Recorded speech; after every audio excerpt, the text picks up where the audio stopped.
All right. Well, thank you so much for joining me, everybody, and also thank you for muting your mics in most cases. That I do appreciate that. That's always useful when we're having a session where lots of people are logging in from remote locations where there might be dogs barking or babies screaming or some other audio in the background that would be a problem. If you do have questions, though, do feel free to ask them. With a group this size, though, it would tend to be better if you wait towards the end of the demonstration for your questions. So perhaps towards the tail end of the hour would be a good time to turn off mute and ask questions if you have them. You're also welcome to send me questions in the text messaging system. There's a little speech bubble in your toolbar, in your Join Me toolbar, and you can use that to send instant messages to me. I'm on a dual monitor system, and I've got the chat window open on my second monitor, so I might not see your question immediately, but if I do see a text question flash up, I will try to answer it during the training. Okay, so the first thing to note is that you're all aware that probably RSpace comes in two flavors. There is a free public version that looks like this. This is not what you should be logging into. If you have found your way to the RSpace website, and then subsequently from there, you have found your way to the RSpace free community version, which is pink and blue, or red and blue, crimson and blue, whatever color you want to call this, this is not the website you should be logging into. Now, you're welcome to tell your colleagues who don't yet use RSpace about this website, but you should not be logging into this. You should be logging into your own server that looks like this. And hopefully you've all got a URL that's been sent to you. This is not your server, by the way. This is a demonstration server that I'll be using today. And this particular server is installed on an Amazon Web Services slice somewhere. I'm not really sure where. I think it might actually be physically installed in Northern Ireland. But it doesn't really matter where it is. As long as you have the URL for your server, you should be able to reach it from pretty much anywhere, depending on the policies of your particular organization. So I'm going to start off today by logging in as a hypothetical principal investigator, and I'll use my 1Password cheat sheet here to log me in as that particular person. And that's going to bring me to an area called the workspace. Now, the workspace is analogous to the desktop of your computer. It's where you're going to see the work that you do every day. You can use RSpace with pretty much any browser you want, with one striking exception. The only browser that we don't recommend for use with RSpace is Internet Explorer, Microsoft Internet Explorer. You should be fine with the newer version of Microsoft browser called Edge, and you will absolutely be fine with almost every other browser that you work with. Safari, Firefox, Chrome, Opera, they all work great with RSpace.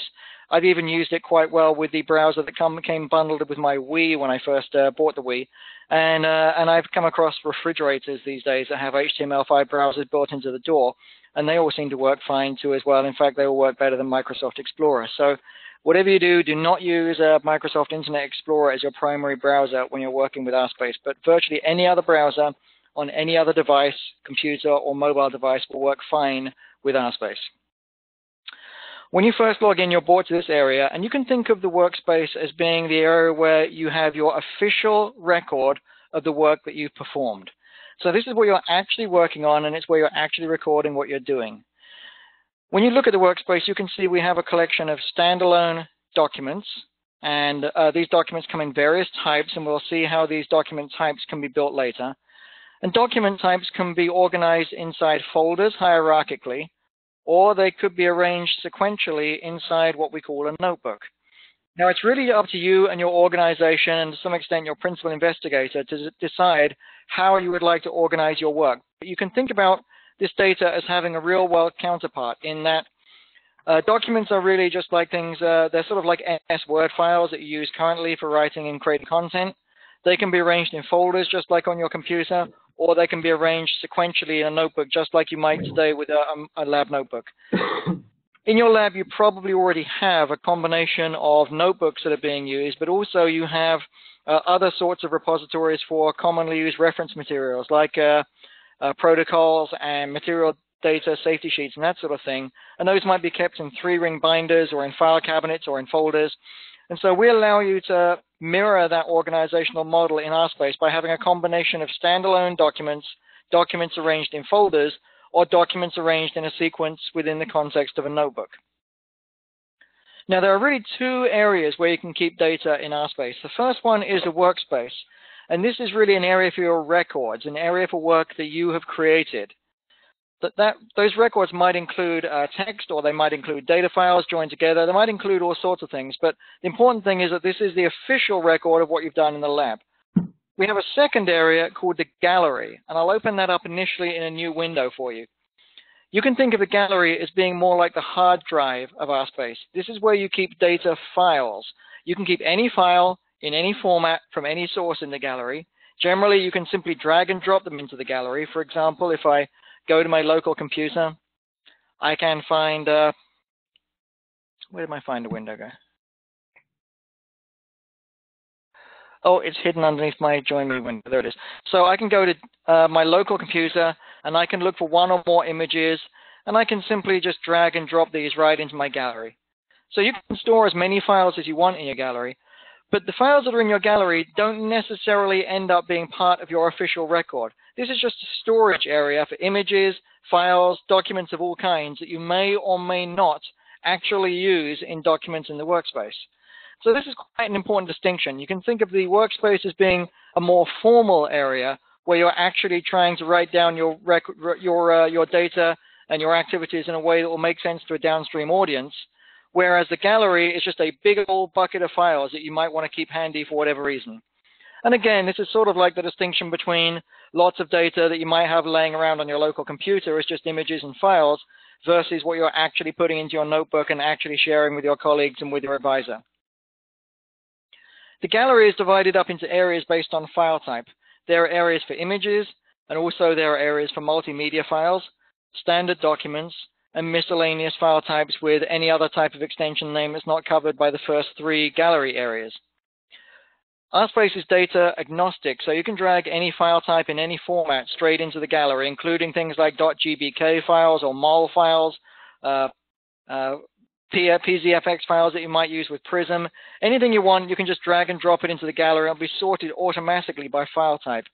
So for example, if I go back to the image area and I grab a standard document from my local computer, let's pick maybe a material safety data sheet as a PDF. I'll just drag and drop that to the gallery. And notice initially I don't see it here because I'm currently looking at the image gallery area. But if I switch to the standard document area, here I can see the file that I just added. To see previews of files in the gallery, you can just click on them to select them, and that will load a small preview right in the gallery window. You can toggle through the pages of this right here if you like. If you'd like to see this in better resolution, you can click View to see a high resolution view of a new tab. And whenever I say click, I'm also meaning tap too as well if you're working with a mobile device or a tablet, because all of these functions work equally well on a tablet or a mobile device or a computer. And so you can see that this will generate a high resolution view that you'd be able to read right off of your tablet. Notice that if I go back to the image area, I can also see previews of my images in the image gallery. If I click on one of them, we'll go into what's called gallery mode, and that will now allow me to toggle through my images like this that I can see in the gallery. And in some cases, we'll come across images that are high resolution. This is actually a section of liver tissue that's been trichrome stained. This is actually one of my own slides and my own images that I took some time ago. And I can use the zoom feature to zoom in on this to see it in all of high resolution glory.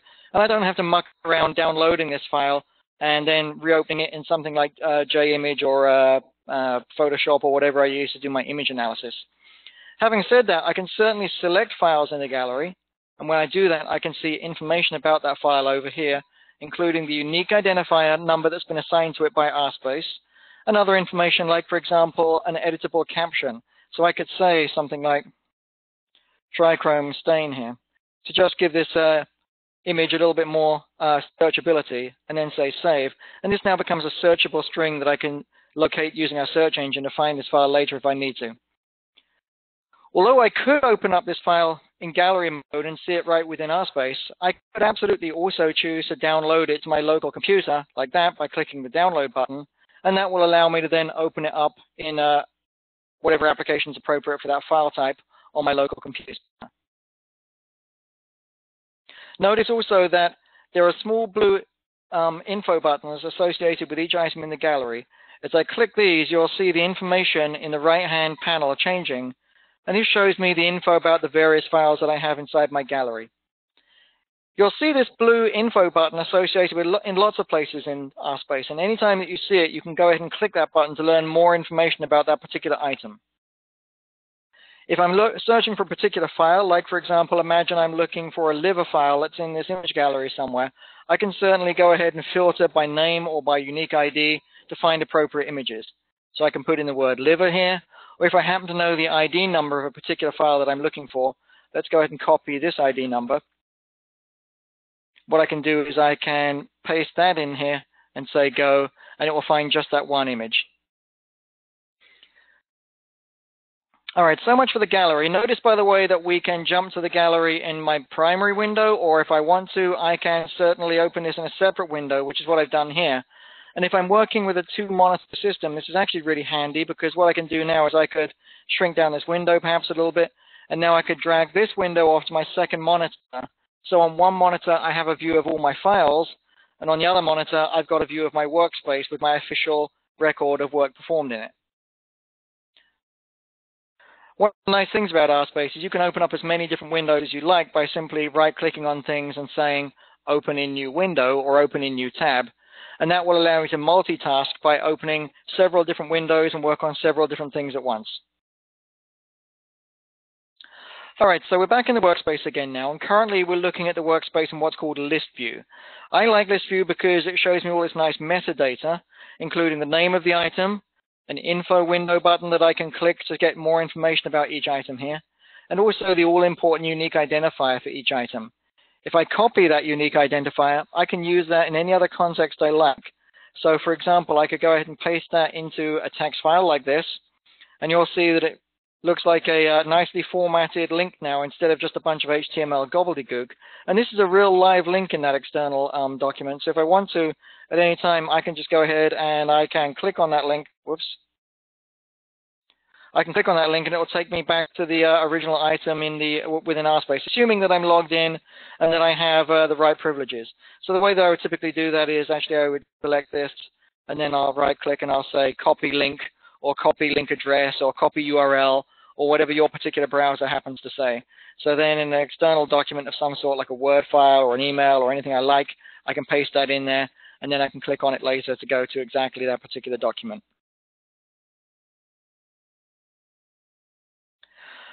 Notice also that we'll see in this column here the owner of this particular, whatever the document is that we're looking at here too as well.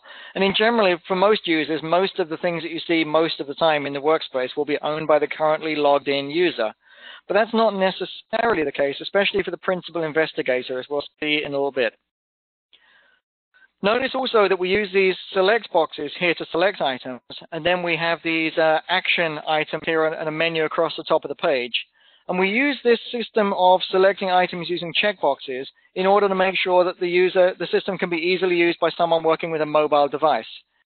Now, you can drag select things on a computer, but you can't do that on a mobile device. So that's why we use these checkboxes and why we have these tappable buttons at the top of the screen here to ensure that you have equal functionality regardless of how you choose to access RSpace, whether it's with a mobile device like a phone or whether it's with a computer.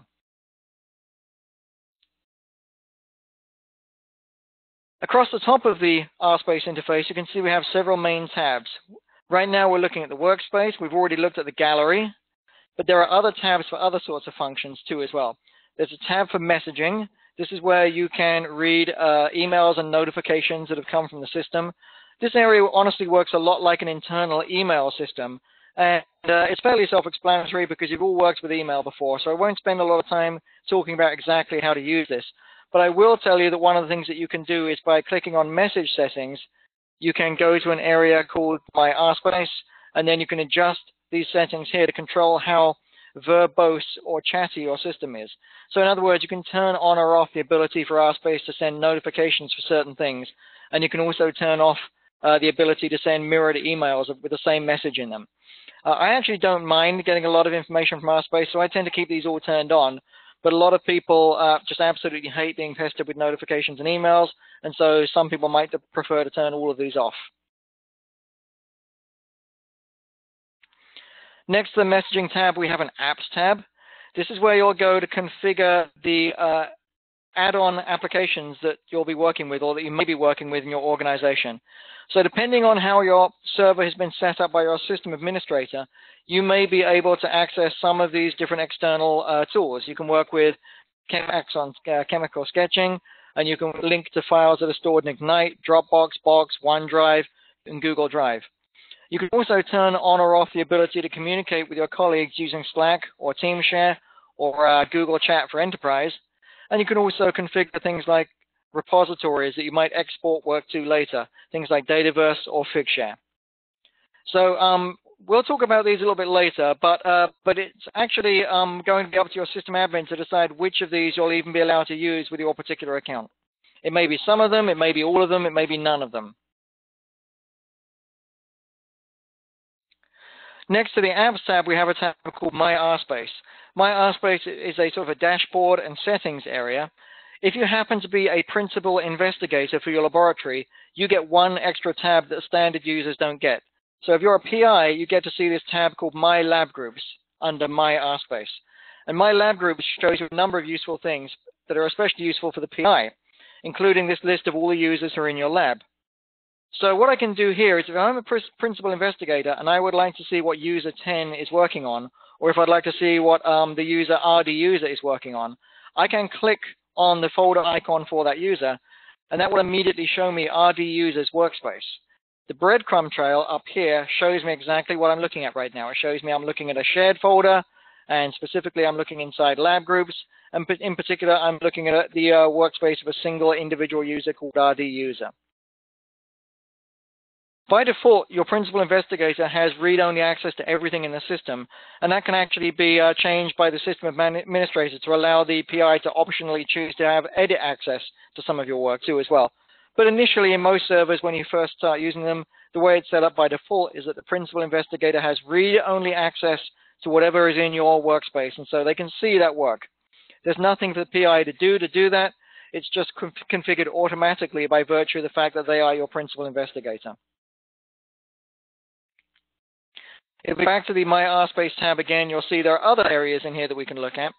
Every user gets access to something called the My Profile page. This is where you can go to change your password or edit your email address. You can upload an image of yourself. You can say a little bit about your research. And you can also see an overview of what labs you belong to and what your email settings are. This is also where you might come to configure your ORCID ID if you have one. If you don't know what that is, it probably doesn't matter. If you do know what it is, you're welcome to go ahead and click on this and enter your ORCID ID. And that will help your work be attributable to you in the future if it's ever exported from the system. If you have coding expertise in your lab, or if you are a developer, you might be interested in working with our public API that we make available to all users. So you'll see a key here that you'll have to click to generate a public API key that you'll need to make a note of. And then you can use that key plus the API documentation, which is located here, to then create elaborate implementations of integrations between RSpace and other third-party systems that you're already using. And this will allow you to push and pull data into and out of RSpace automatically from other kinds of data systems that you might already work with. All right, so also within the workspace area, within the My RSpace area, there are a few other items that we'll talk about later, but perhaps the most interesting one is the auditing tab here. Everyone in RSpace gets to see their own personal audit trail. If you're a principal investigator, you can also see the audit trail for everybody in your lab. Principal investigators can apply a few different filters to choose exactly whose work they'd like to see, or they can just say get audit report to see a full listing of everything that's been done in their lab. This will show you who's performed what actions, when they perform them, and it gives you a clickable link that will allow you to instantly go to a particular document and see what was worked on at a particular time by a specific person. Anytime you get lost inside RSpace and you're not really sure where you are, you can just click the Workspace tab to go back to the main home directory of the workspace that we're looking at here. Right now, again, we're looking at Workspace here currently in what's called the list view, but we absolutely could switch to, instead, the tree view, and that would allow us to see a full listing of everything that's in the workspace in an unpaginated way. And I can also, from here, tunnel down inside the hierarchy to look inside the content of these different folders, navigate what's inside them, and jump to specific documents within either folders or within notebooks. Personally, I actually prefer to stay in list view most of the time because I enjoy all this nice metadata that gives me to help me understand what I'm looking at. All right, let's look at some of the toolbars in the main toolbar in the workspace now and see what these do.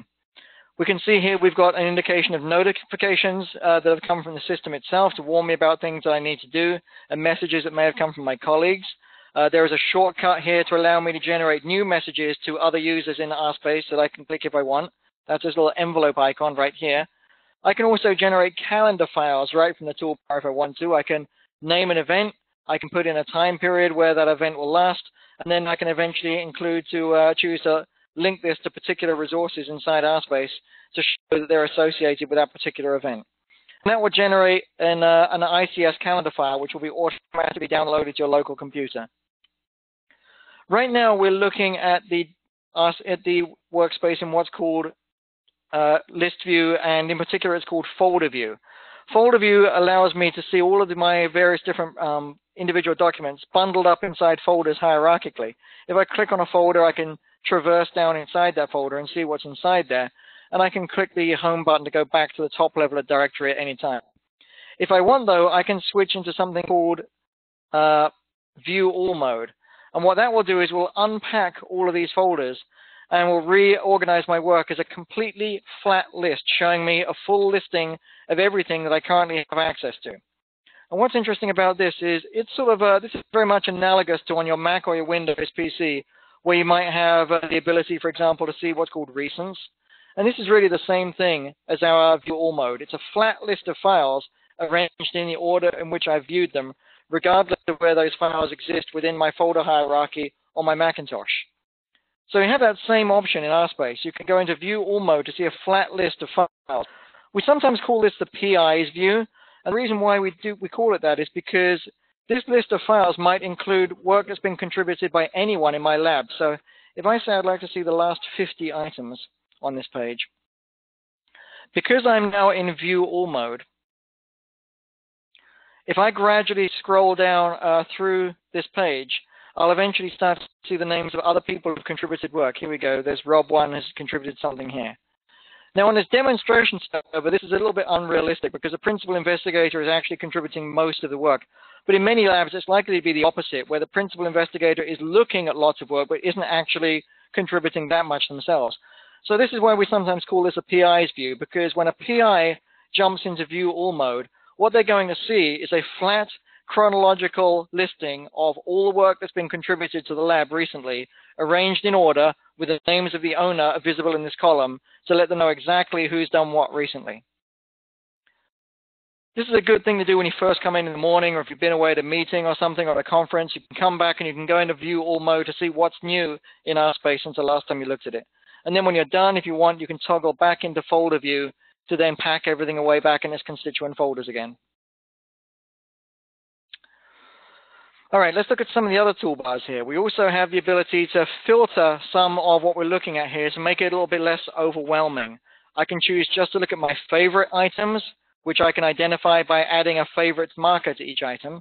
So, for example, if I decide that this item here is one of my favorite things, I can simply select it, click on the Add to Favorites button, and now when I go ahead and I look at the favorites filter, we'll see that item appearing in this list. If I change my mind, I can select it, and I can say remove from favorites, and it will remove it from that area. If I want to see a listing of just those things that have been shared with me by other people that I did not create myself, I can click on the Shared With Me filter, and that will show me only those items that have been shared with me by other people. Some of this work has been shared with me by others I might really enjoy, so perhaps this is a document that I visit frequently because I'm watching its progress. I'll go ahead and I'll make that a favorite. And now what I'll do is I'll select both of these filters at once. And so now I'm just looking at my favorite things that have been contributed by other people who aren't me. And you can combine several of these different filters together to create unique views of exactly what it is you'd like to look at. To be even more specific, you can use the search engine, which allows you to filter out just the things that you're looking at based on certain sorts of content of that item. So I can search everything that's in the item. For example, I could do a very vague search where I'll say, show me everything that contains the string DNA absolutely anywhere. And this would be a very Google-like search. It will give me a set of results. Or I could be a bit more specific. I'll say, just show me those things where the string DNA appears in the name of the item, and search for that instead. And that will cut down that list to something a little bit shorter. I can make a more advanced search, though, where I can add lots of different filters and add different search parameters into these filters to do much more elaborate filters, building Boolean queries to find only specific sorts of work that's interesting to me. If you really want to get enthusiastic with your searching ability, we also have the ability to support something called the Lucene Structured Query Language. So Lucene is a language that you can use for search for very specific sorts of things. I'm going to do a search for Lucene query syntax in Google, and then I'll look at the Apache Lucene page. And this will show me how I can use Lucene along with connecting and modifying words and things like wildcards in order to build more elaborate searches that can look for very specific sorts of things in RSpace. So to use a Lucene search in RSpace, what I would do is I will go to the main search bar. I type in, I'm going to go to search all first of all, and then I'm going to type an L and then a colon. And that tells the system that whatever I type next is going to be a Lucene search. So now I can say, show me everything that contains the word DNA and RNA, and I don't know, let's say worm, and say search. And now we're looking for things that contain only all three of those things. And you can be as specific with this kind of a search as you like. This is important to master as a skill because eventually, after many years of working with RSpace, you'll be sitting on top of an ocean of data. And it'll be necessary for you to learn to use these more specific searches to find exactly what you're looking for. This is one of the big advantages of working with an ELN because you'll be able to find much more specific things much more quickly than you ever could when you were working with paper notebooks. All right, so let's jump straight now into a little bit of content management. I'm going to go back to Workspace, and let's start by, I'll show you two very simple ways to get started making content inside the workspace of RSpace. I'm going to click the Create button, and the Create button now allows me to make new sorts of content. I could make a new empty folder, a new notebook. RSpace remembers some of the things that I've done recently, and it automatically includes those in this list. So what you see here varies. You might see nothing at all, or you might see quite a long list with many different document types in it. This list is being built by RSpace automatically based on things that you've done recently. If you don't see anything in this list, then you can go ahead and just say from form to choose any of the document types that you have access to, and these might include any special documents that you yourself have built using the RSpace form builder, which we'll show you later.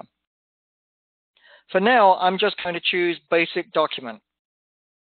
A basic document in RSpace really is the, I'm sorry, I've only just noticed that someone's adding a, can you add captions to images when you upload them directly into Notebook entry, or can you only do that in the gallery?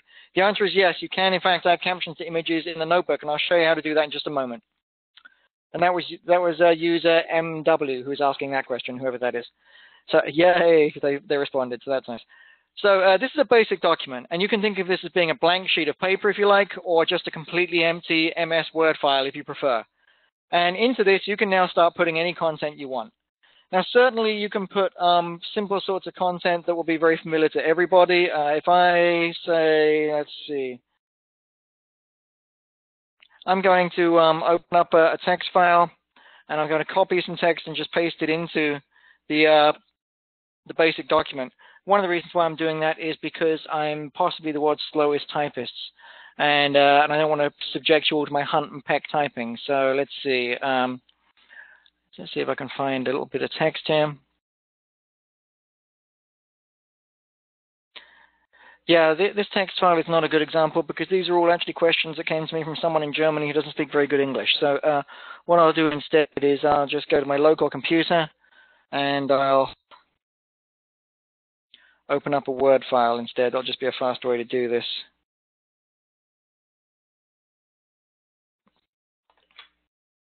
And again, the reason why I'm doing this is just because it's much faster to copy and paste text for me than it is to type it. I could also dictate this text if I wanted to my notebook or to this document using Macintosh's own built-in voice-to-text tools, or using the built-in voice-to-text of my mobile device if I want. But today, I'm just going to paste in some text like this. All right, so now I've got some text in here. Absolutely, I can do things like bold it or italicize it. I can muck around with the background color, that sort of thing. We've got just very basic text editing tools available here, and I won't spend a lot of time talking about these because you've all worked with these before. One of the things to take note of, though, is that what you see in this toolbar doesn't necessarily represent the sum total of our tool availability. If I click on File, Configure Toolbar, I can actually get access to a wider range of different sorts of toolbars here that aren't currently appearing on the menu bar. So I can make my menu bar simpler or more complex by grabbing icons that are currently unused and adding them to my default toolbar like this, and then saying Save. So I just added this special character menu that then now allows me to choose a special character and add that into my text if I want to. Check back fairly frequently to this configure toolbar, because one of the things we're doing is we're gradually adding new and other more interesting text editing tools to this toolbar. So over time, you'll see other things appear here, and you might want to come back from time to time to re-edit your toolbar to make sure you have an optimal set of toolbars based on your particular needs. The second line of tools on the toolbar, though, is where things get much more interesting, because these are some of the more sciencey things that we can do in RSpace. So certainly I can click on this button here to import anything from the gallery and drop it in that document. So I could, for example, choose to select this image here and say Insert, and then it goes into my document. Now, this is now part of my official record. If it looks too big, I can shrink it down a little bit so it fits on the page nicely. If I'd like to put in a table, I can hit Control-X to remove it completely and say I'd like to insert a table. We'll make this a 2x2 table, and we'll drop that image back into one of the cells here. I'll shrink it down even more. This shrinking action doesn't affect the original image. It only affects what you see here on the document. And now I can say this is a bar chart of X.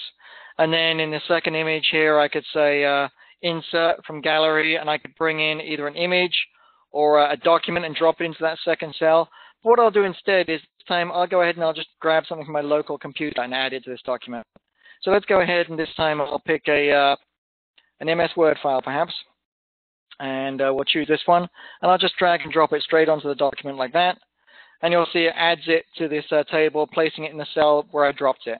And I can say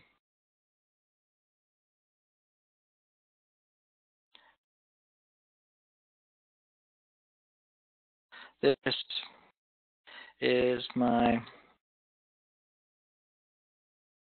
protocol. Now notice, if I go ahead and I now open up the gallery in a new window, when I drag and drop that MS Word file into that document in the workspace, it is also automatically added to the gallery. So this file is now available for me to use elsewhere if I want to. And not only that, the gallery keeps track of any documents inside the workspace where I've used these data files. So for example, if I click the blue info button here now, and now I go ahead and click Show Link Documents here, it's going to show me a full listing of any workspace document that I've used this file with. And in this case, it's just one. And if I click that link, it would take me straight back to that file and load it up for me. So I've now made a simple table with an image in it and a Word file. And if I want to, I can press on. I can show you some other sorts of content here too as well. Certainly, I could put in a more elaborate table where I could put in information about the cell padding, the background colors, the foreground color, and so forth. Or I can drop in a calculation table that will allow me to perform simple calculations. So for example, if I pull up a quick cheat sheet here, I could do something like this. I could open up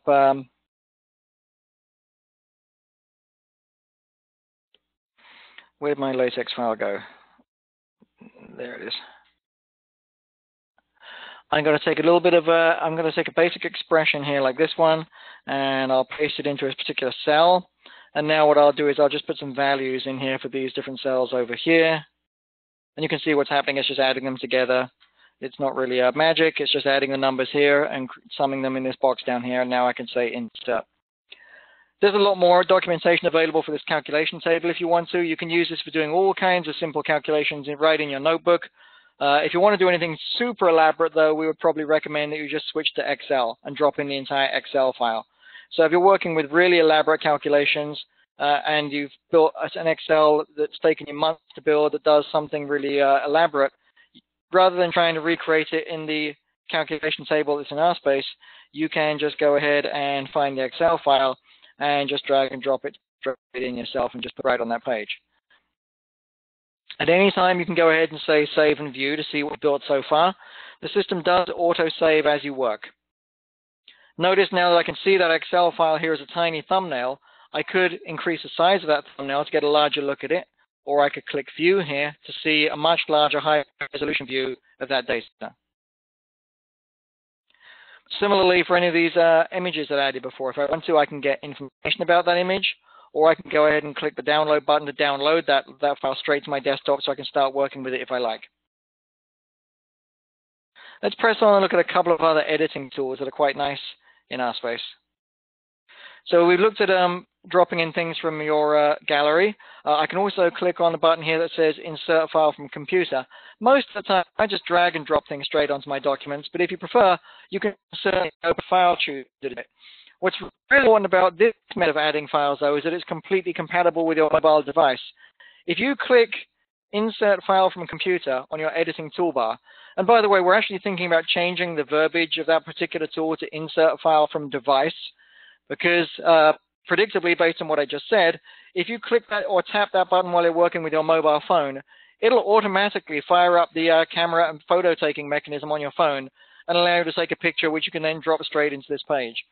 Depending on what type of capabilities your mobile device has, it might also give you the option to add voice notes or select a file or do any one of a number of different things that are supported by your particular mobile device.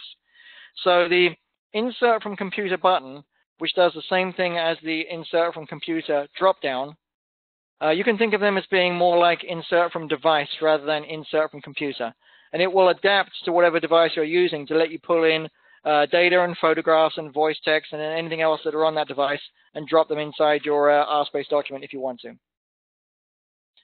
Naturally, you can also choose to link to external URLs. You could say something like, hey, I need to go to google.com and go ahead and just say OK, and that would go in here as a clickable link. And you can also choose to link to other resources in RSpace by using the internal resource chooser. So you can use this mechanism for choosing a device if you want, but another way of doing the same thing that's actually really convenient is you can open up a side query here that allows you to navigate through your workspace. And then what you can do is, if you'd like to say that this file is similar to some other, we could say something like see also, and now we can choose a file from the tree and drag it into the current document to create a link that points right at that document. I'll collapse this tree now, say save and view it again. And here now you can see that link that points at some other resource. If I click the blue info button, it'll show me information about the resource that I've linked to, and it'll even show me a little preview of that document there so I can see exactly what that document looks like. And now if I click that link, it'll take me straight to that other document.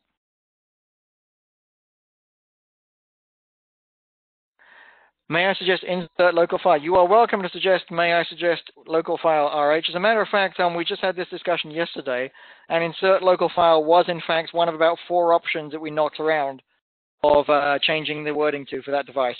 Changing from computer, it reveals our age here, it's a bit archaic now, and probably we should have called it insert local file or insert from device right earlier on. We sort of, our consensus was though that the term local file still tended to suggest computer a little bit. When people talk about files, they often tend to immediately have a mental picture of a computer. So we might end up going with device. We haven't decided yet. All right, so let's press on with some of our other local editing tools on here. Let's imagine that I have built a really elaborate table in RSpace. So let's look at this table right here, and I might even go ahead and insert a new column here. So now we've got 3 columns instead of 2. And then over here, perhaps I'll put in another image from my gallery. I'll say insert from RSpace gallery. I'll navigate to an image though. Like let's put an algae image because I'm kind of an algae guy. I'll look for any images of chlorella. Here's one I like. I'll drop it in here and say insert, goes into my table like this. Now let's imagine that this is a table that I spent a long time building. Maybe this is a table that took me an hour to build.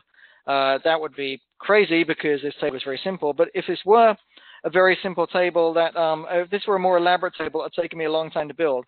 And let's imagine furthermore that it's something that I might want to use again tomorrow or every day. What I can do is I can select it or any other kind of content that I built at any time. Let's select the whole top half of the page and pretend this is something I'd like to redeploy frequently. Now I can save all of this as what's called a snippet. So I'm going to call this PBMC and algae, the world's strangest experiment. And we'll go ahead and say create here to turn that into a snippet. And now what I can do is that snippet has now been saved in a special area in my gallery. So if I go to the gallery and I look at the snippets area, I can see a range of pieces of content here that I've made earlier, including this one called PBMC and algae. And if I click on these, I'll see a little preview of them that might have allow me to understand exactly why I made this and what's in it. All right, so now if I go back to the workspace and I open up that document that we were just working on that I haven't given a name to yet, let's go ahead and call this wash 1. And now what I'll do is I will go ahead and pretend that I'm going to a completely different document, or maybe the same place in a different place in the same document. And now I'll just say insert from gallery. I'll navigate to the snippets area. I'll choose the snippet that I just made and click insert. Boom, I just saved myself 25 minutes because I don't have to redo all that content again from scratch. Now this is a fabulous way to build up a personalized library of custom content that you might use again and again. One of my favorite use cases I've seen for this is doing things like building up little material sheets that talk about particular chemicals and holding those all in a single folder in the gallery. So I'm going to go ahead and save and close this for a second. And then I'll go back to the gallery and look at the snippets area. And you can see here I've got a single chemical. So what I might do here is I'll say new folder and I'll call this chemicals and say OK. And now I'll select this chemical snippet and I'll say move and I'll drop it into the chemicals folder that I made. All right, so now it's a week later and I have to represent a chemical inside one of my workspace documents. I can click on a document, double click on it to go into edit mode, put the cursor wherever I want this snippet to go and say insert from gallery, navigate to the snippets area, open up the chemicals folder, choose that chemical, say insert, boom, in it goes. And this is a nicely formatted table that I made earlier that includes all sorts of things like live links that will take me directly to other important resources on the internet. So in this case, for example, I can go ahead now and this is actually an interactive sketch of the, oops, let's put this back in edit mode first of all. So here we've got a JPEG file of the molecule, which is just a simple image. And this is actually an SDF file, which is an interactive chemical structure that I can open up with the chemical tool inside RSpace. And then I can do fun things like this. I can move it around in 3 dimensions all over the place like this. And I can zoom in on it if I want. And I could change its orientation completely. And now say insert and drop it back into that table. And notice also that we have other fun things in here as well. Like, for example, we have live links that point at things like, if I click on this live link here, it takes me straight to the PubChem data page for that particular molecule. So this is why snippets can be incredibly useful, because you can take a little bit of time to build up libraries of content that you know you're going to use again and again. It allows you to quickly redeploy them in a consistent way across RSpace. All right, so let's look at a couple of other little content creation tricks, and then we'll move on to talking about some more elaborate documents. I'm going to go down to the bottom of the page, and now I'll say, okay, what else can we do here? I can put in little content comment boxes that can be used to communicate with your colleagues to ask them what they think of your work. How does this look?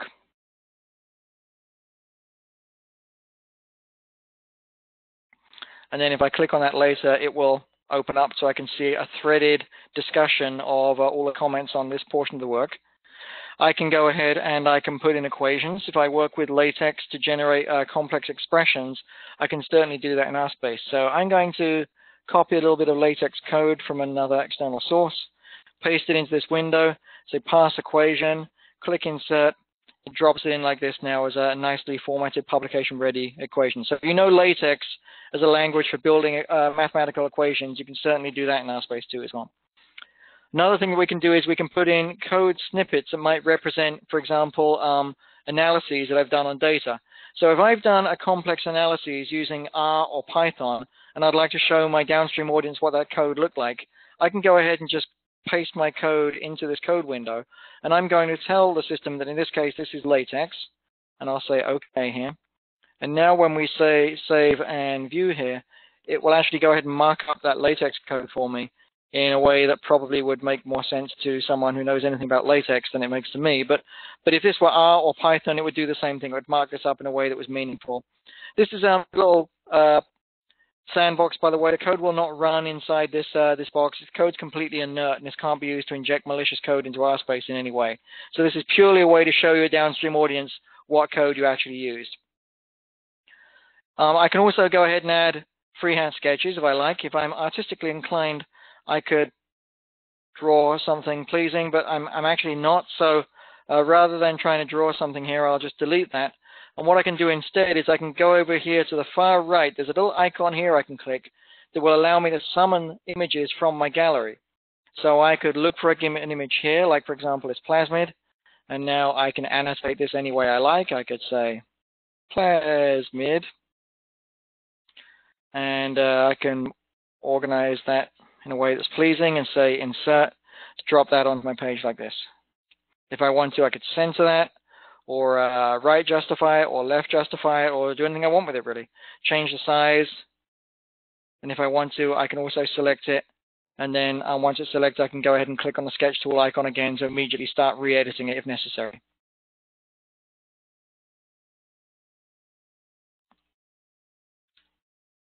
Okay, so let's look at a couple other things we can do here. I can expand the page to give myself more real estate to work with. So this is especially handy if I have a nice big monitor that I'd like to work with. And I can drop in links to external resources. Now, I actually forget, maybe we might even be able to get one of your system administrators to speak up here, actually. I actually forget which external file store technologies you have opted to work with, if any.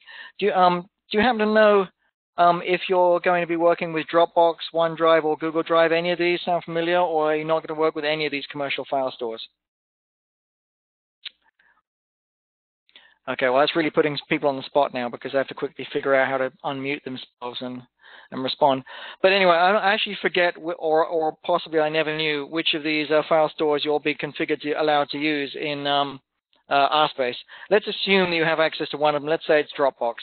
So if I'd like to add a file from Dropbox, I can go ahead and click the Dropbox icon. And that will go ahead and immediately log me into my, well, assuming I was already logged in, actually, which I'm not, so I'll log in now to Dropbox.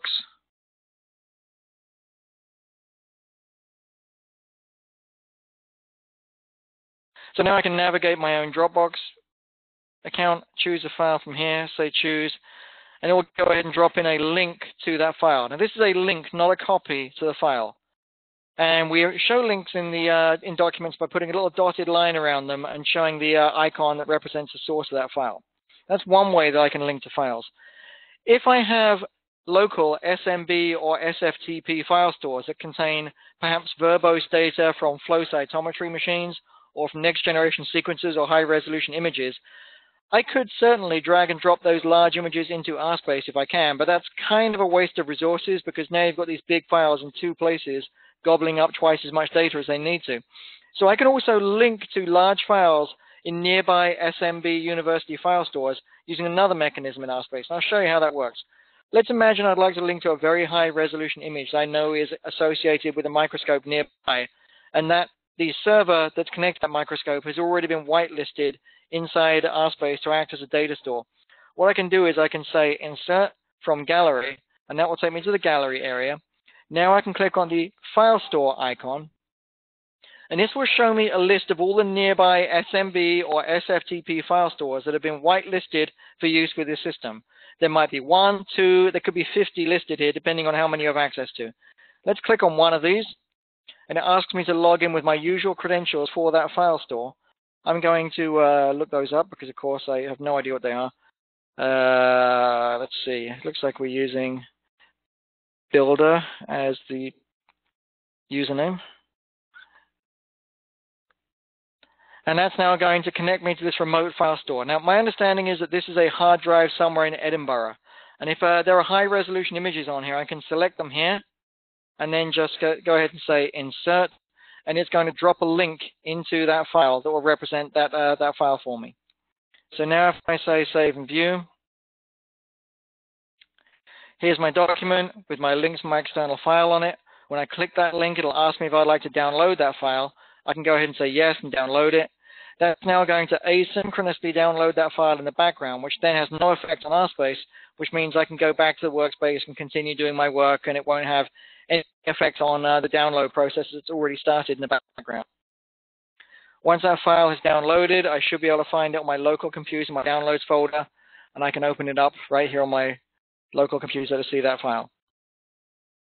Incidentally, we have just added a new technology that allows us to do something really neat. In the next version of RSpace, if I were to click export here and export this file as this document as an HTML file, it will actually be smart enough to know that there are links in there that are pointing at files that are in a remote file store.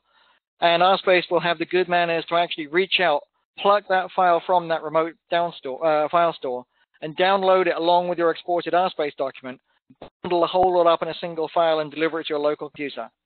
So now when you export RSpace documents that include links to SMB files, those SMB files will be sucked out of those SMB file stores and will come with your RSpace document and be included with the export. That is a pretty neat trick. We'll talk about exporting more if we have time in a moment. And I see Anna saying we've got Google Drive, Dropbox, Box. Great. So it works the same way for all of these particular commercial file store sources.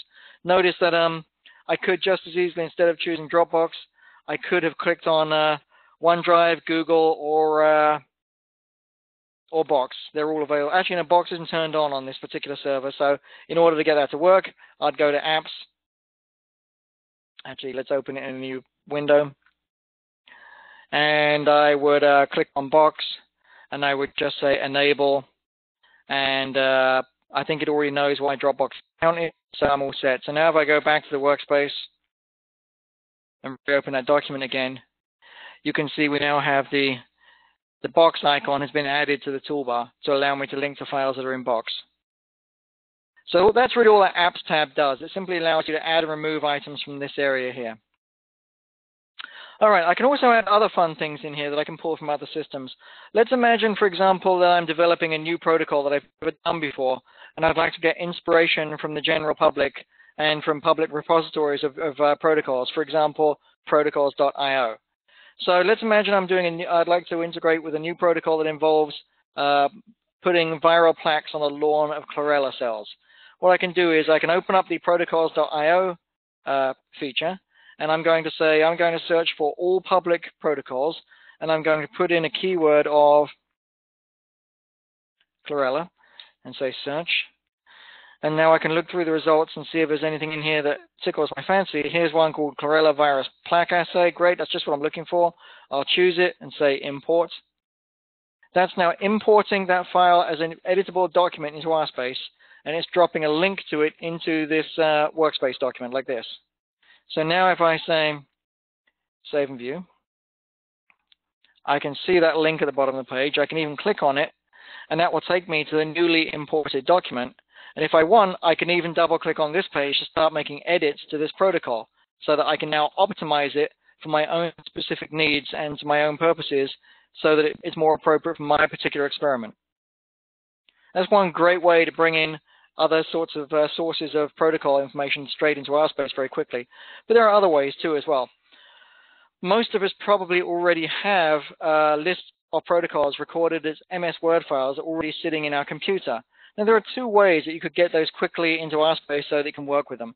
One of them is that you could simply look for, you could create a folder called protocols in the gallery, which I'm sure I've already done at least once. Oh, well, no, maybe I didn't. Oh, that's because I'm in the image gallery. Okay, so let's change the documents and we'll try that again. Protocols. And yeah, we've got at least 4 protocols folders here that I've created. I'm actually going to delete one of them. Don't need that folder. Let's try that again.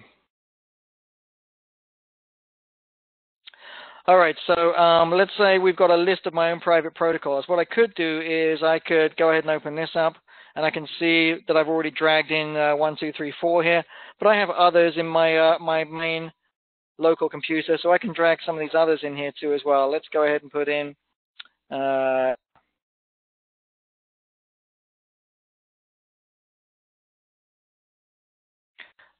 two more protocols here, this triptych peptide mapping and maybe this zebrafish one. We'll add these in here like this. And now if I want to, I can go ahead and I can select these. There's a couple of other protocols I see here that might be useful to move somewhere else. So we've selected 3 protocols that are in the gallery now. And now I'll just go ahead and say move. And I'll say I'd like to put these into my my own protocol folder, which is right here. Let's say my protocols, my private protocols, and say move. Now, that's one way you can add MS Word files into RSpace pretty quickly. But the thing about doing it that way now is that they're present as MS Word files in RSpace, which are not easily editable right within RSpace. You'd have to download them by selecting them and then clicking download to edit them in MS Word. Probably a more advanced and better way to do this is you can bring in MS Word files straight into RSpace as fully editable RSpace documents. And you can do that by saying create from Word, and then you can navigate to files that you'd like to import that are in MS Word format. So let's go ahead and choose a suitable MS Word file. I'm going to select one that's called, let's see. And you can do this actually with open office documents too as well, and text files too as well, technically. Most of the time we use this with MS Word files. So I use this sequence analysis document here, and I'll say choose. And I could replace any existing versions of it at this point if I wanted to, but I'm not going to do that. I'm just going to go ahead and import it and dump it into the top level of my workspace.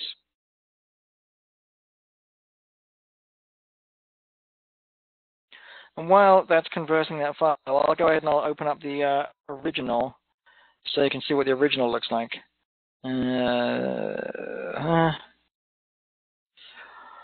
So we'll open up the original in MS Word, and you can see that this is a pretty fancy MS Word file. It's got some images in it. It's got all sorts of elaborate fonts with different sorts of structured text with specific line breaks and things. I can magnify that a little bit better so you can see it more clearly. So this is not just any old Word file. It's got some very specific structure to it. All right, so now if we go back to RSpace and we look at the file that we just converted, you'll see that it's exactly the same. It's got the same format, the same fonts, the same line breaks, the same images all embedded in it. The big difference now is that this is fully editable, and I can now click the icon or double-click the page to put this in edit mode. So I can now immediately start making changes to this. I can say edit 1. And now I can say save and view.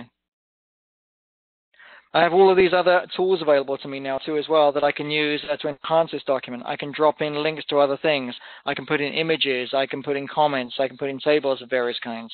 So I could, for example, just go ahead and I could put in a little sketch here. I could draw a plasmid of my own. There you go. There's my own plasmid, which looks shockingly like a circle. And we'll put that in there too as well. And we'll shrink that image down a little bit to fit it nicely on the page. And now we'll say save and close. If I'd like to watch how this particular file has evolved over time, what I can do is I can select that file or any other RSpace document in the workspace, and I can click the revisions button here.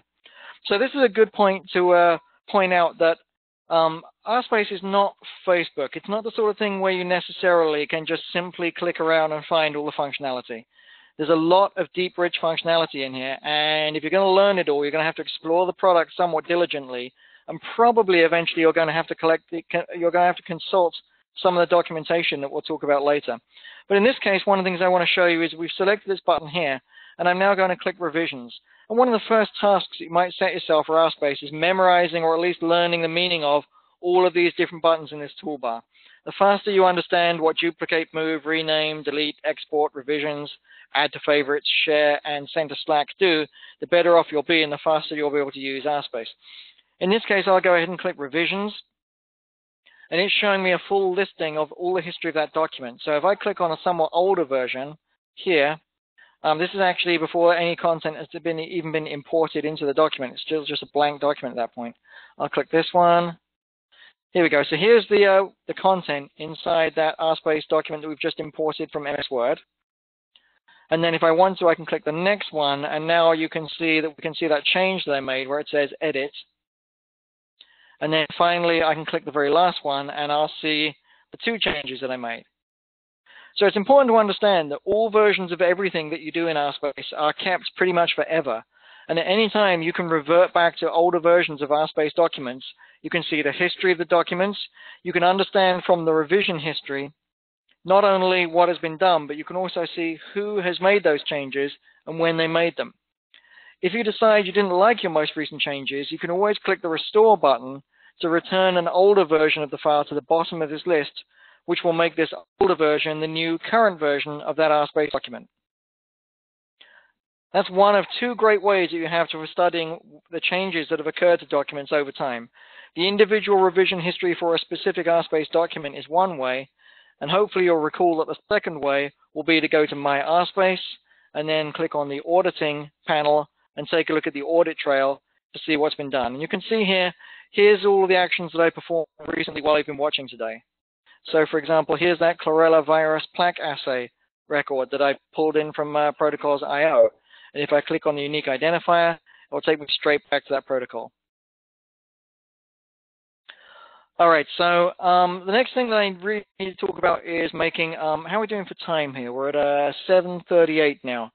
Anna, are we still doing okay for time? You don't mind me plowing on here for another 20 minutes, or do you need me to stop for questions then? Let's let people to ask some questions, please. No problem.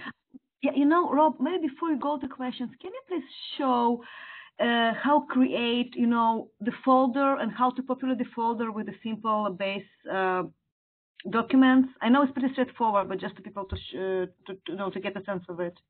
Sure, absolutely. To create a folder, you're going to say create folder, and that will make a new folder. You can give it a name. We can say Washington. We can now say OK, and that will create a new folder in the workspace, and we should see it here in just a moment. So there's that new folder. And now to put things in that folder, I can select items that I want to move there. I click Move, and now I can choose the folder that I'd like to put it in. These are all arranged alphabetically. I select the destination folder. I say Move, and it's going to move this item into that folder, like that. Now I can click on the name of the folder to open it up and look inside it, where I see the one file that I've just placed there. Can you create the same? Sorry. Can you create the basic document within the folder, new basic document in a folder, not transferred from existing one? Yeah, now that we're inside this folder, yes, I can absolutely say go ahead and let's make a new basic document, and we will we'll call this one Wash 2. And we'll just put any old text in here and say save and close. And you'll notice now that it's created that document automatically inside that Washington folder that we made. Can you please also emphasize the difference between the basic document and the experimental? Yeah, so this actually was the very next thing that I was going to talk about, was document types. So let's go ahead and do that. I'm going to say create.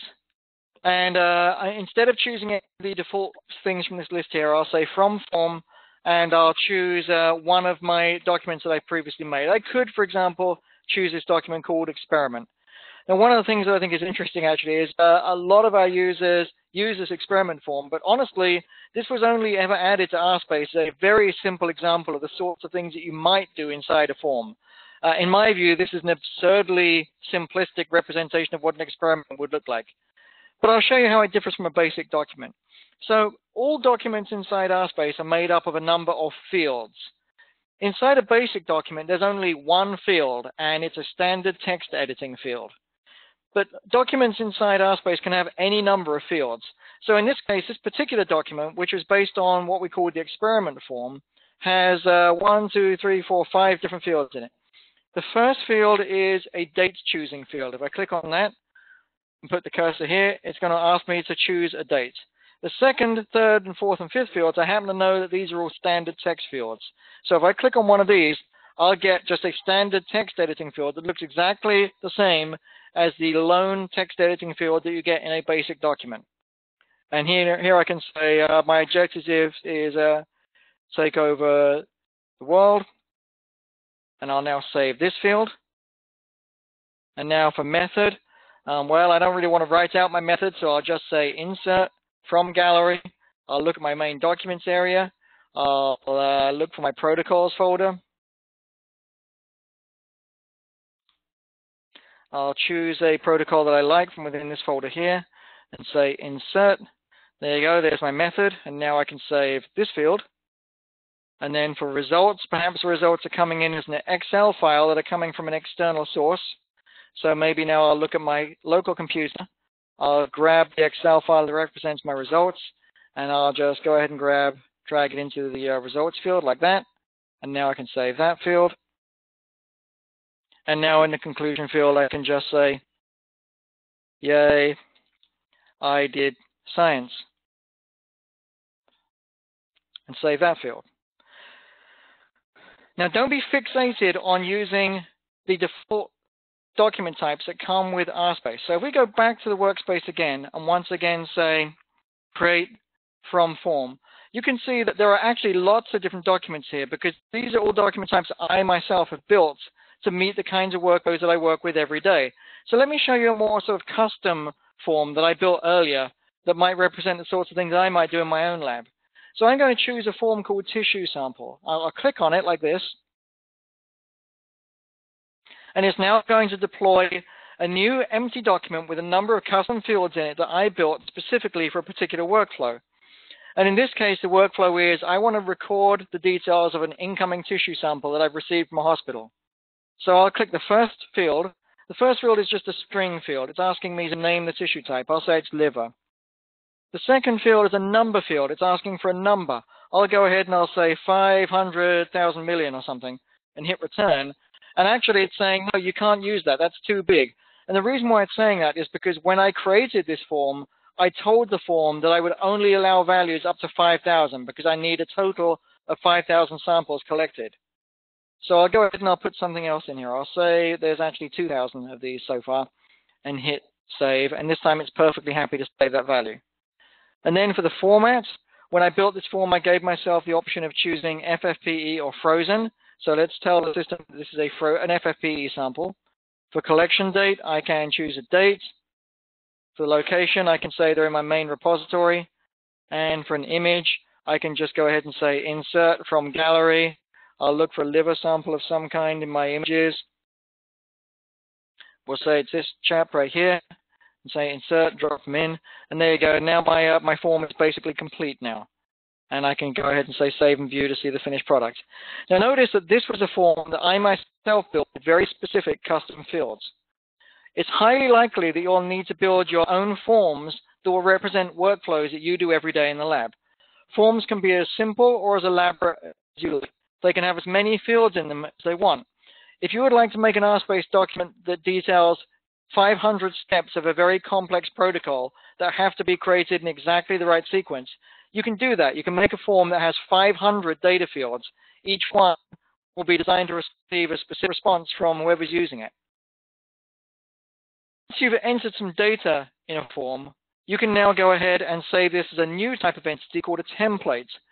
So the difference between a form and a template is a subtle one.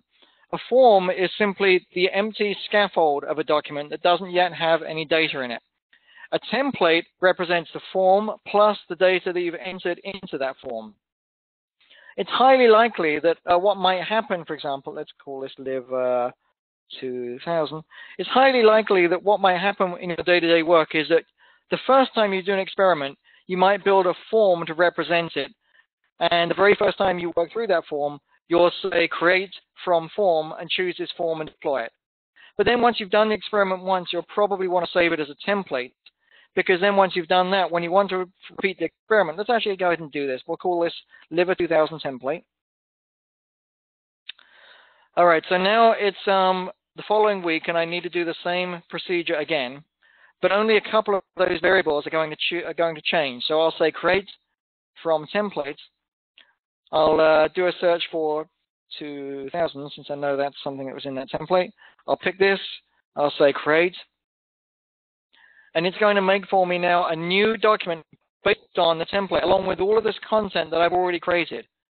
And let's imagine that only two things are going to change. I collected this on the exact same date, so that can stay the same. It's still FFPE, so that can stay the same. This I should probably change to 2001. and I'll save that. And the name of the document I'll change to 2001 to as well. I can get rid of the from template part too as well. We'll just say this is Liver 2001 will be the name of this new document. And maybe I want to change this image too as well. So I'll edit this field, delete this image, and choose a new one. I'll say insert from gallery, choose a totally different Liver image, say insert, drop it in there, and save that like that. So in this manner, you can save yourself an enormous amount of time by performing repetitive work using RSpace forms and RSpace templates to allow yourself to repeat procedures the same way every time you do them. All right, somebody asked me also, can you sync edits that you've made in the original MS document into RSpace, so you have to re-import it with new changes? That's a great question. I'm going to go back to that document that I imported as an MS Word file. If I'd like to make changes to that file now outside of RSpace using MS Word, I can. Here's how I would do that. I'm going to select that file, and I'm going to say export, and I'm going to tell the system that I want to export it as an MS Word file. And now I'll say export. That's going to make a new version of this document and turn it back into an MS Word file, and it's going to store it in a special area of my gallery, in the exports area specifically of the gallery. So here's the file that I just made. I can now look at that if I want to. I can see a small preview of it, or I could see a larger preview. And I can choose to download it to my local computer. One of the other things I can do with it that's nice for here, actually, if I wanted to share this with colleagues who don't have RSpace, I can actually select it here and say publish. And that will generate a stable link pointing at that file that I can send to anybody so they can then get access to that file. But in this case, what I'll do is I'll just go ahead and I'll select it, and I will download that file. And it's downloading it now as an MS Word file. I can open it back up in MS Word. And notice it includes now the new changes that I made to it while it was in RSpace. Let me switch this view to the print layout. And I'll zoom in here a little bit so you can see it more clearly. Notice this looks exactly like the original file that I was working with, except for the fact that there's been a few edits to it here. And notice also that the all-important unique identifier has been added to the top of the page. So this now allows me to go back to directly to the source of this file. Oh, of course, MS Word now is acting up and it doesn't want to follow the link. So what I could do here is I could probably say copy hyperlink and then go back to my browser and paste that hyperlink in. And MS Word is completely failing to understand what hyperlink is here. Let's go ahead and say, I wonder if I can say hyperlink, edit hyperlink, get access to it that way. There we go. This is entirely an MS Word problem. I'm using some ancient version of Office because I'm really too cheap to upload to the newest version. So I'll copy the URL from there in this case and paste that in. And it's going to take me straight back to the source document in RSpace. And this, again, is a fabulous way to add an enormous amount of traceability to your work. So anything that comes out of RSpace, and then when you look at it as an external document, you can immediately tell where it came from within the RSpace system. V6, did that somewhat answer your question? If it didn't, you're welcome to email me again later for additional details. And the same goes for everybody else too as well. If you have follow-up questions to any part of this, you can get in touch with me personally by going ahead and clicking on the little chat icon that's at the bottom right of your interface, and that will open up a chat window here. Most of the time when you do this, it will go straight to me. It might also go to some of my other team members here in Columbus, or if it's early in the morning, it might go to the support team in Edinburgh. But most of the time, it will come straight to me directly. And you can go ahead and ask me questions here if you want to, and then I'll answer them right within the system. All right, so I just showed you how to fire up a custom form that you might use to work with custom workflow. And you can see we've got two of these forms now that are based on the tissue sample form that I showed you. The next question you should probably have might be, how can you build your own forms to do this kind of fun stuff? And the answer is you build the forms over here on my RSpace in this area called Create Forms. So if I click on Create Forms, it takes me to the Form Builder area. The first thing I'd like to do with a form is give it a custom icon. And for that, I'll choose an image from my local computer that will help me identify this form quickly just based on the way that its icon looks. So I'll use this image here of a gel. And we'll make that a custom icon for this form, and I'll say Submit. And now I can start adding fields to this form. I'm going to say let's give this, first of all, a date is often a good place to start. We'll say date of run, and maybe this is something that's time sensitive, so these results have to fall within this range of date possibilities here, and if it doesn't, I'm really just not interested in the results. So in this case, I'll put a little bit of validation right in the form itself. And then for the next field, I'll say something like, we'll put a string field in here, and we'll say type of gel, and say save. And now for the next field, maybe I'll say it's going to be a number field, and we'll say percentage, and say save. And then there's one last field here. I'll put in another thing. We'll say we'll put in a little radio. No, we'll put in a choice button, and we'll say did the gel work? And we'll give our users two options. We'll say yes, and then the other option is unfortunately no. And now say save. So we've just made a very simple form with just 4 fields on it. You get the idea here. I could keep on like this all day and just add dozens of additional fields to this to represent any data I want. We'll call this Washington gel, and we'll say rename. And now what I'll do is I'll go ahead and publish this, and I'll make this available to everyone everywhere. And now finally, I'll say save and close. There's one last thing I'll do with this form. I'll select it and I'll add it to my form menu on the front page. I'll click this button here to add it to the create from menu. So now when I go back to the workspace and I say create from form, I can look through my collection of forms that I previously made until I find Washington gel. I can choose that right here. And it's now going to deploy this as a new empty document. When I click on these different fields here, I can drop in a date. Notice that only available dates are available here. I can't click on the areas that are grayed out. I can say type of gel, agarose. The percentage is 1% or whatever it is people use. Actually, that sounds high. Wouldn't it be something like a point? It's been a long time since I ran a gel, but I'd say 0.2 probably sounds like a more reasonable percentage for an agarose gel. And then did the gel work? Unfortunately, no. And then I can save him.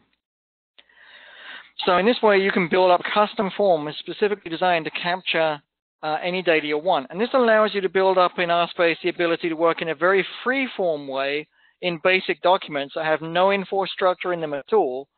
Or if you're doing experiments that have to have a very specific structure to them, you can base those experiments on forms that you've previously built to make sure that the experiment is run exactly the same way every time. All right, so let's say now that someone else is going to try running this gel, and they're going to see if they can get better results than I can. And they'd like to take a look at the one that I did that failed. So let's call this failed gel. And I'd like to share this with my entire lab so they can all be, they can all have a good laugh at my misfortune and see what a terrible scientist I am. So what I can do now is, if I'd like everybody in the lab to see this, I can click on the share button, and I can choose to share this with either any of the labs that I belong to, or I can click here and choose to share it with specific individuals that I might choose to work with. And all of these individuals are members of the labs that I belong to. Let's imagine, for sake of argument, I would like to share this document with my entire lab. So I click the lab that I'd like to share it into.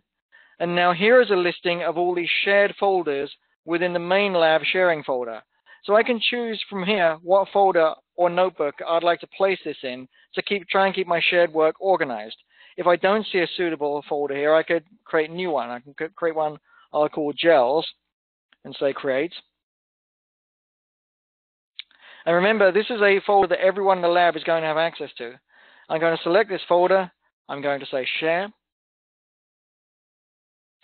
And what that's now done is that has added an alias or shortcut or link, if you will. Language up to you to determine, you can, if you're a Mac person, you probably know this as an alias.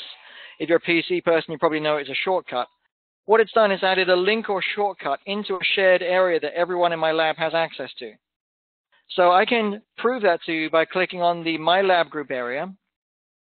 And now I can go ahead and look at the main sharing folder for the lab that I shared it with. I think it was this lab. And now I can look inside the gels folder. And there's that failed gel document that I just shared with the entire lab. If I'd like to get someone's attention, I can select this, and I could say, hey, I'm going to send this to a Slack channel that I know my colleague monitors all the time, so they know that it's there. Or alternatively, what I could do is I could open it, and then I can use the internal messaging system like this. I can click Create Message, and I can change this to a review document request. I can send this to my buddy, Rob, Principal. This is actually me. I'm going to send it to myself for demonstration purposes, but I'll also send it to the user 1, 2 as well, I think is the other person I'll send it to. And now I'll go ahead and say, I'll put an optional message here. I'll say, please check this. And the completion date will say this has got to be done by end of business tomorrow. And say done. And now I'm going to say send. And it's going to send that message to the people that I designated. And because I sent a copy to myself, I can go in here now, and I can actually see a link to that gel. If I want to, I can go ahead and follow that link to see the document that I'm supposed to be reviewing. Also, notice the fact that here we've got a calendar file. If I click that, it will download that calendar file to my local computer. And depending on how my system's configured, it may immediately add it to my calendar program for the system, which in this case is iCal or whatever they're calling it this week. And I can choose what calendar it would add it to. So that would add that as an event to my calendar. And that's going to tell me now that there's a review task that somebody has assigned me. And I can even go ahead and say that I've completed this if I want to basically show that I'm done with that task now and there's no further action that needs to be taken. So that's how you can create custom documents, share them with specific groups or people, and then send requests to review that document to, again, specific people, or even just to yourself as a reminder that a particular task has to be completed by a particular date. Finally, one of the last things that I will show you, probably because you won't use it much as an academic lab, is assigning. Now, assigning is something that many academic labs don't do, but in reality, you probably should be, because it's a great way to lock down your intellectual property and be able to show to a patent office or a regulatory body in the future that the work has not been changed or adjusted in any way since the time it was created. It's also a great way to verify legally that that work was done by the person and at the time that you claim that it was done by. So if you decide you're going to sign your documents, it's a really simple workflow to do that. Let's imagine I'd like to sign this document to indicate that it's finished and there's no further action to be taken with this particular document. I can click sign, and then automatically I can see a list of all the people who have access to this document. If this list is empty, it means you need to go back and you need to share the document with somebody first. You could choose to just lock the document to stop people messing with it, but that's not really very legally stringent. What you really want is you want one of these people to witness the work for you to verify that it's true. So I'll choose my buddy Rob Boss. He's usually pretty reliable. I'd like him to be the witness to my work. I could choose as many or as few witnesses as I like from this list, but I'll just choose one today. And now I'll click sign. It asks me to enter my password. I'll click proceed. And the document will now be signed. And what that's done is locked it so that the document can't be altered in any way from now on. If I look at the info for that document, it will tell me that the document is signed and it's awaiting a witness statement. And it also tells me that this has been shared with Rob Principal's lab too as well, so I know that everybody can see it right now. If I go down to the bottom of the document, there's this new little link down here that allows me to see these additional new components. So what I can do is I can click this verify button, and what that will do is it will repeat the mathematics that was used to lock the file to verify that this file has not been changed since it was created. And then additionally, if I want to, I have these download links here. If I wanted to now, I could download an HTML, an XML, or a PDF version of this document. And these come along with their own verification hash. So a hash is just a mathematical string that can be used subsequently to verify that document has not been changed since it was created. The nice thing about this is it means that you can sign documents inside RSpace, and then if you want to, you can print off a PDF that you'll store separately in a ring binder or something somewhere. And then 10 years from now, you can use the hash that came with this to verify that PDF has not been altered in any way since it was first created. Signing is something that you may or may not be interested in. I get the sense that dialysis is quite well-regulated work. Hopefully, it's going to spin out some patents for you that maybe may lead to revenue eventually. And if that's the case, you certainly seriously should think about signing all of your most important work as soon as it's finished. Okay, we're getting close to 8 o'clock now, so let's see if there's any other, 8 o'clock my time that is, let's see if there's any other questions from the audience about anything that you've seen today.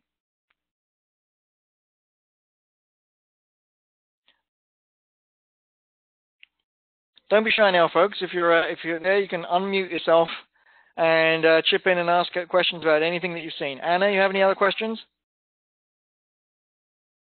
No, Rob, thank you very much. It was a great overview. I'm sure that people need some time to digest the load of the information and play around. The only thing is, I think, have you talked about the support? If people have questions. Yes, of course. Thank you. Yeah, very important. There are 3 great ways to get assistance while you're working with RSpace. The most important is self-help under the Help tab right here. If you click Help, you'll see that there are 2 areas that we can provide you with information with. First of all, you can go to our video channel that will allow you to see many of the things that I've talked about today, run through again in a series of little short videos. If you want to get a super quick start, just getting the bare basics, you can run the no, not that one. The overview of RSpace for Research video, which runs about 12 minutes. Almost anybody should be able to find 12 minutes in their day to run through that video to get the basics. But then you'll see there are lots of other videos here, each one lasting about 1 minute to 2 minutes and going over various aspects of many of the things that you've seen today. Another great way to get important information is to go to the RSpace documentation page where we have all of our written documentation. We try to keep this as updated as we can, so most of the information in here will be pretty current. And if you need information about a specific topic, you can use the search tool over here to search for something like forms. And that will then take you to information about that particular topic, how to build a form in this case, how to create a form, and the various sorts of things that you can use forms for. So those are 2 very important sources of information. Another thing that you can do from within the Help tab is you can look at our change log. Now, this is always a great idea to look at whenever you notice that the version number of RSpace has changed. The version number is always down here in the bottom left. And we update RSpace frequently. Every month or a couple of months, you'll see this number change slightly as we offer a new update. Updates invariably include new features. In order to understand the new features, you should always either check the newsletter that we usually send out to everybody who uses the product with each release, or you can go to our change log, which will list all the new important features in that particular release. And if you go back in time through the various features here and the various builds of RSpace, this is actually quite a nice feature list of almost everything that you're ever likely to come across in RSpace. Then finally, if you need to reach out to the help team to get more interactive assistance, the best way to do that is to go into the product itself and click the little Help tab that's at the bottom right, and that will open up a live chat window. Type your question in there. You'll get an answer either immediately, or if it's the middle of the night, you'll probably have to wait till the morning, or if it's a Sunday afternoon, you might not get an answer until Monday, but you will get an answer if you put a question into that chat area.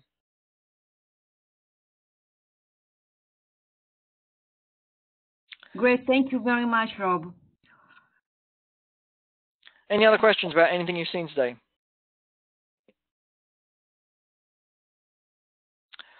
So we've been recording this session as well. I'll go ahead and I'll distribute the link to Anna once it becomes available from join.me. So if you want to, you can rewatch that video to reiterate some of the points we've talked about. And Anna can also forward that on to anybody who couldn't get their audio to work or who couldn't make it to the session today. Sounds great.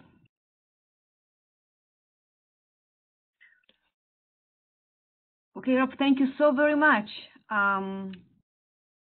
You're most welcome. Thank you for your attention today. I love this product. I enjoy talking about it. If you have additional questions, I'm more than happy to do one-on-one sessions in the future. One very common way to get support is to use that instant messaging system to reach me, and then we can sometimes schedule, even if it's only a 3-minute webcast session to answer your question. We usually like to use webcasts because they ensure that you get the clearest possible answer to your question using actual video of the product in action. So that's always a possibility if you're hopelessly confused by something you've seen today.